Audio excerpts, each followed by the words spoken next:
जुर्माना लेकर छोड़ देने का मतलब है कि सीधे स्पष्ट सरकार चाहती है कि बिहार में शराब बिके। कानून में आपको फॉल्ट दिख रहा है तो पूरा कानून खत्म कीजिए। पूरा कानून शराबबंदी का जो पूरा कानून है इसको खत्म कर दीजिए।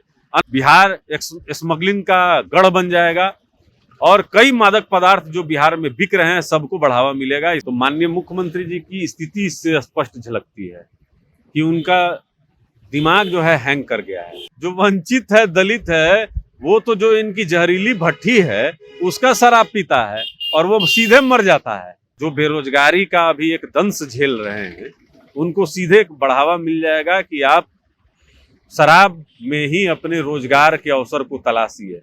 तो सरकार की यह जो नीति है यह हमारे नौजवानों को अंधेरे की तरफ ले जाएगी। प्रतिष्ठा का विषय बनाए हुए हैं शराबबंदी को, तो उसको फेल करने में जो प्रशासनिक अधिकारी हैं उनमें क्या सिर्फ चौकीदार और जमादार और दरोगा ही सस्पेंड होंगे, एसपीडीएम नहीं होंगे? गरीब तो जहरीली शराब पीकर मर जाएगा, लेकिन जो शराब परोसने वाले लोग हैं उनके मन से पुलिस प्रशासन का जो खौफ है वो खत्म हो जाएगा। अगर वास्तव में यह अगर धरातल पे लागू हो जाए तो बिहार के जो नौजवान हैं यह शराब की होम डिलीवरी में बढ़ चढ़ कर हिस्सा लेने लगेंगे, क्योंकि यह उनको भी पता होगा कि शराब की बोतल लिए हुए अगर वह पकड़े जाएंगे तो जेल नहीं जाना पड़ेगा, मामूली सा जुर्माना देकर वह बच सकते हैं। तो इस तरीके की एक व्यवस्था करनी चाहिए कि जहां से शराब बिहार में घुस ना पाए। घुस रहा है इसका मतलब कि आपके प्रशासन के लोग इसमें संलिप्त हैं, कहीं ना कहीं आपके शासन प्रशासन और राजनीतिक जो जनता दल यूनाइटेड के कई नेता इसमें संलिप्त हैं। नमस्कार, मेरा नाम पंकज है और आप जनता जंक्शन देख रहे हैं। बिहार की राजनीति में बवाल मची हुई है। बवाल मचने का कारण क्या है? बिहार में शराबबंदी कानून की उड़ती जिस तरह से धज्जियां उड़ाई जा रही है। बीते दिनों मुख्यमंत्री नीतीश कुमार के गृह जिले नालंदा में जिस तरह से जहरीली शराब पीने से लगभग 15 लोगों की मौत हो गई है और भी कई लोग हॉस्पिटल में भर्ती हैं, इस पर सरकार ने एक नया फरमान जारी किया है। संभावना है कि अगले सत्र में शराबबंदी कानून में कुछ बदलाव की जा सके। बदलाव पर हम बात करेंगे। हमारे साथ में लोक जनशक्ति पार्टी रामविलास के प्रवक्ता चंदन सिंह। अब तो आप खुश है ना, क्योंकि बिहार शराबबंदी कानून में बदलाव की बात हो रही है। कह रही है कि अगर पहली बार शराब पीकर पकड़े जाएंगे तो उसको फाइन दे करके ही छोड़ दिया जाएगा। पहली बार का क्या मतलब है? कैसे मालूम चलेगा कि वो पहली बार शराब पी रहे हैं? देखिए, इन सब अगर ऐसा कानून कोई आ रहा है तो माननीय मुख्यमंत्री जी की स्थिति इससे स्पष्ट झलकती है कि उनका दिमाग जो है हैंग कर गया है। मतलब आप समझ लीजिए कि इसमें आप स्मगलिंग को सीधे बढ़ावा दे रहे हैं।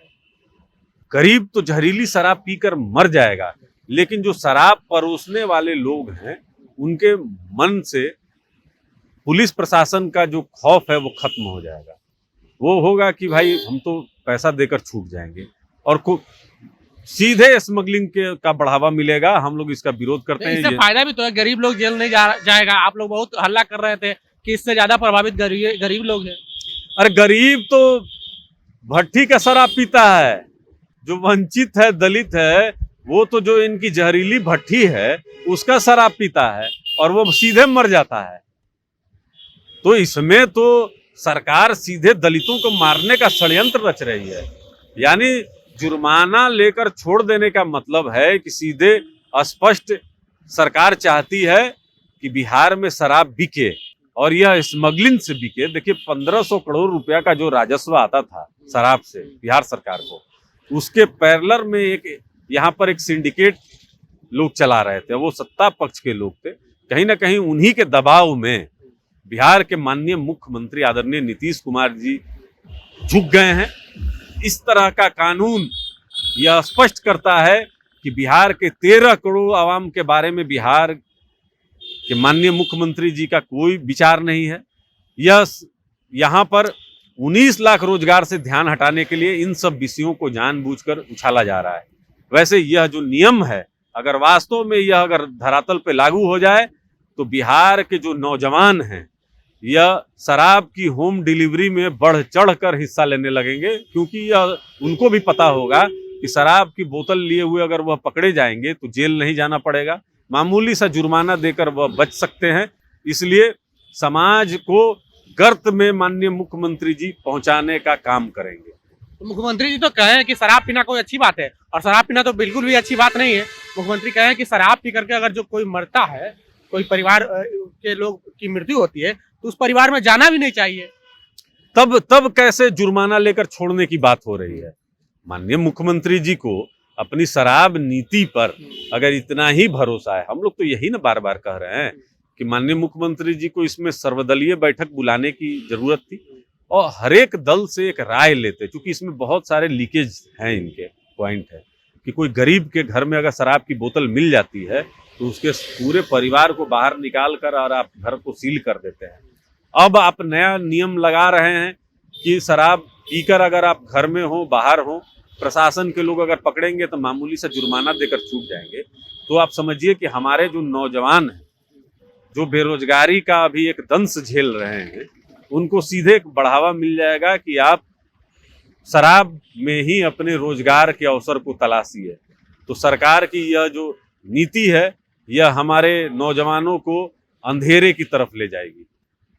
आप इस कानून जो आने वाली कानून में प्रस्ताव, कानून में सुधार करने की बात है, आप इससे सहमत हैं ये कि नहीं? बिल्कुल नहीं, हम लोग इसका विरोध करेंगे, हर स्तर पर इसका विरोध करेंगे, क्योंकि ये हमारे नौजवानों को बर्बाद करने वाला एक कानून होगा। अगर आपको आपके कानून में आपको फॉल्ट दिख रहा है तो पूरा कानून खत्म कीजिए, पूरा कानून शराबबंदी का जो पूरा कानून है इसको खत्म कर दीजिए। अन्यथा देखिए, हमारे बिहार में जो शिक्षा दर है यह औसतन और राज्यों की अपेक्षा में कम है।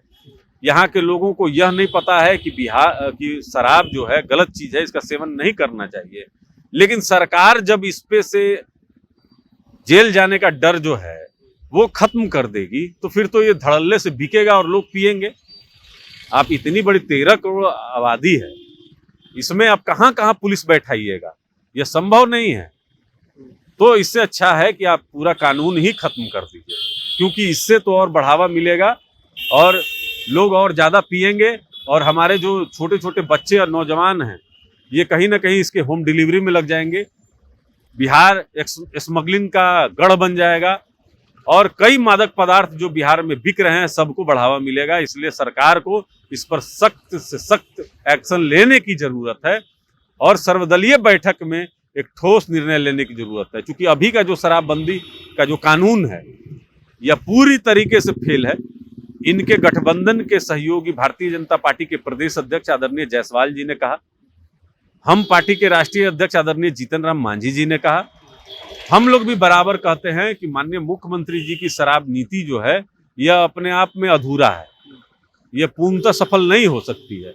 जिस तरीके से गुजरात में यह कानून सफल हुई, बिहार में नहीं हो पा रही है। इसके पीछे बहुत सारे सामाजिक और राजनीतिक और सामाजिक स्थिति को देखते हुए इन सब चीज को करना चाहिए। तो अगर माननीय मुख्यमंत्री जी के विचार में अगर ऐसा कुछ संशोधन करने का है कि जिसमें जुर्माना लेकर छोड़ दिया जाएगा, मैं तो यह समझता हूं कि बिहार को बर्बादी के कगार पे माननीय मुख्यमंत्री जी ले जा चुके हैं। अच्छा, ऐसा क्या करना चाहिए जिससे बिहार में शराबबंदी सफल हो जाए? पहले तो सबसे पहला काम जो आपको है कि सभी राजनीतिक दल से विचार विमर्श करना चाहिए और बिहार में एक जनमत संग्रह आपको करना चाहिए, शराबबंदी को कैसे हम पूर्णतः सफल करें। क्योंकि जागरूकता देखिए बहुत जरूरी है। और हमारे जो अगल बगल के स्टेट हैं, झारखंड हो, उत्तर प्रदेश हो, बंगाल हो या नेपाल है, तो इस तरीके की एक व्यवस्था करनी चाहिए कि जहां से शराब बिहार में घुस ना पाए। घुस रहा है इसका मतलब कि आपके प्रशासन के लोग इसमें संलिप्त हैं, कहीं ना कहीं आपके शासन प्रशासन और राजनीतिक जो जनता दल यूनाइटेड के कई नेता इसमें संलिप्त हैं। तो माननीय मुख्यमंत्री जी की अगर ऐसी कोई नीयत है तो बिहार के वो पक्ष में नहीं होगा और बिहार को बर्बादी की तरफ लेकर जाएगा। तो नहीं, आप कह रहे हैं कि पकड़ा रहा, तो कार्रवाई भी तो हो रही है सर, कार्रवाई लगातार हो रही है। मुख्यमंत्री कहते हैं कि जो गलत पे कार्रवाई किस पे हुई कार्रवाई? आप इतने दिनों में हमको बताइए कितना एसपी और डीएम का आपने हटाने का काम किया। अगर पटना में शराब पहुंच रही है तो कई जिले क्रॉस करके ट्रक यहाँ तक पहुंच रहे हैं। पकड़ा भी तो रही है, पहुंच रहे हैं ना, तो पटना में पकड़ाया और जहां से आया वो 4 जिले आपके लगे। तो क्या ये दायित्व नहीं बनता है राज्य सरकार का कि वहां के एसपी को और डीएम को हटाया जाए?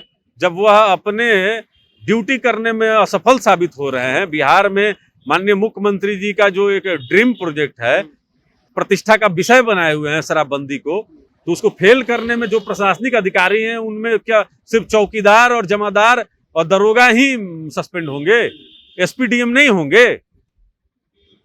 तो सरकार इसमें पूर्णतः फेल है। माननीय मुख्यमंत्री जी को शराब नीति पूरी तरीके से हटा देनी चाहिए, या फिर सर्वदलीय बैठक बुलाकर ही इसमें कोई राय विचार लेकर काम आगे करना चाहिए। अगर अपने मन से करते हैं, तुगलकी फरमान से करते हैं, तो यह स्पष्ट हो जाएगा कि अब इनमें सोचने समझने की शक्ति बची नहीं है। अपने चापलूस और चाटुकार के माध्यम से यह कोई नियम और कानून बना रहे हैं। तो ये थे लोक जनशक्ति पार्टी रामविलास के प्रवक्ता चंदन सिंह। इनका सीधे तौर पे कहना है कि अगर किसी भी तरह की कानून में बदलाव करने जा रहे हैं तो पहले सर्वदलीय बैठक बुलाइए, सब मिलकर के बैठ करके बात कीजिए कि कैसे इस कानून को अगर लागू कराना है तो कैसे लागू किया जाए, या फिर इनका यह भी मांग है कि अगर लागू नहीं हो रहा है तो इसे निरस्त कर देना चाहिए। बहरहाल आपको हमारा ये वीडियो कैसा लगा, आप अपनी प्रतिक्रिया कमेंट बॉक्स में जरूर दें।